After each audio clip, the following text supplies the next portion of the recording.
Welcome to LobbyComply Pod from State and Federal Communications. We are your source for lobbying, compliance, ethics, campaign finance, and election news from across the country. Hello, this is Elizabeth Bartz, President and CEO of State and Federal Communications. Let me transfer you to Joe May, who will introduce this week's podcast. Hello, I'm Joe May, and I have with me today Gamble Hayden. Gamble, would you introduce yourself? Yes, absolutely. I am Gamble Hayden with State and Federal Communications. I am the coordinator of Federal Compliance Services and DEI initiatives. Great to be here with you, Joe. So what are we going to talk about today? Today, we are going to talk about the state of DEI and allyship.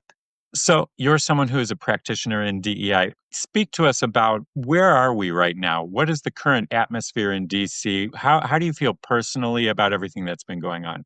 Oh, thank you, Joe. That's a great question. Well, I have to admit that I am feeling both frustrated and anxious, which actually matches the current mood, I think, here in Washington.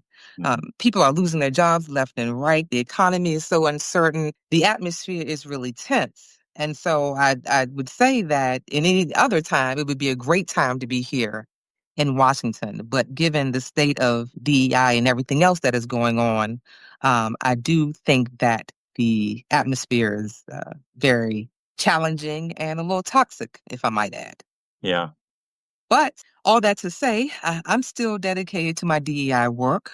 And as someone in this space, I know at times, oftentimes, DEI work does not yield immediate wins, and there'll be challenges, such as the state of what's going on right now. But I'm still committed to the cause and to the fight. I've had this on my mind that, given the current state of the headwinds, or let's say the challenges presented against DEI and those who are practitioners of DEI, as someone who has had allyship on my mind a lot, what does that look like now? That's a great question, Joe. I, too, have been thinking about allyship and what that looks like in today's anti-DEI climate.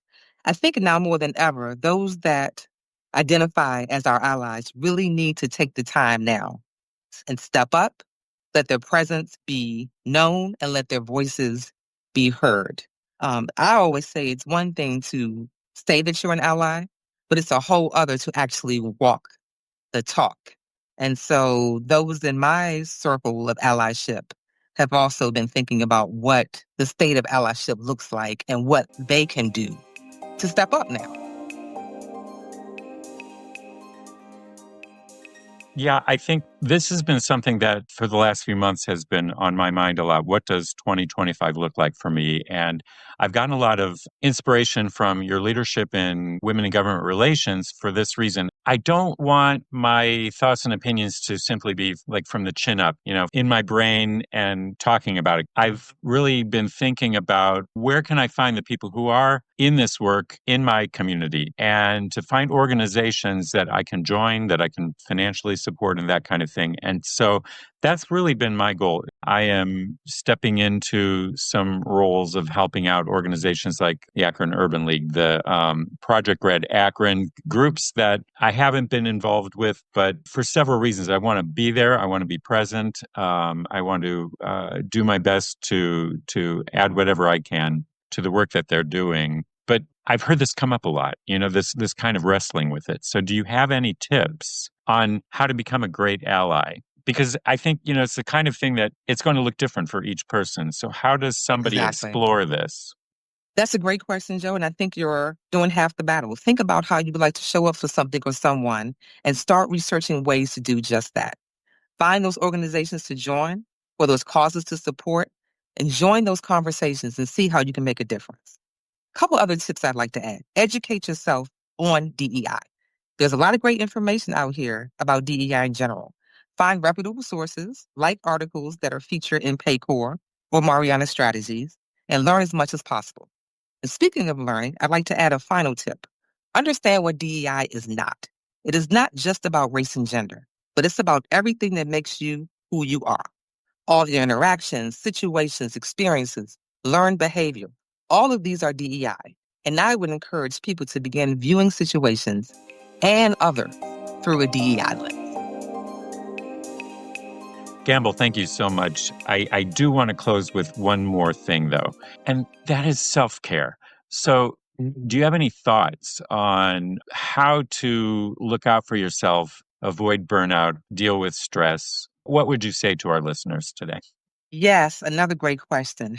Self-care is so important, and in particular, in the climate that we are facing now, it is important to make sure that you are protecting yourself and your peace. And so one of the ways that I try to do that is I limit my news watching and social media interaction because, as we know, too much of that can just weigh on you psychologically. It can really challenge your mental health and your stability. And so I try to limit my interactions with the news and social media. One of the other things I like to do is I try to read positive things each day. I try to make sure that I'm interacting with positive people.